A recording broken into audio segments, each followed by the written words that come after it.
Turning now to the avalanche in California, it's now being called one of the deadliest in U.S. history. Medical for an avalanche in the area of Castle Peak.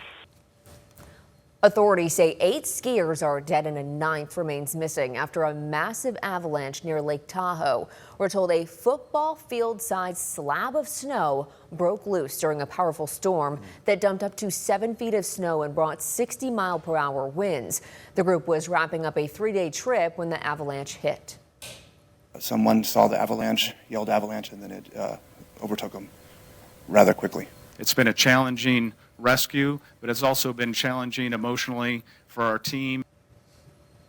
6 others survived after reportedly taking cover in the trees. Now investigators are looking into why the group remained after avalanche warnings were issued.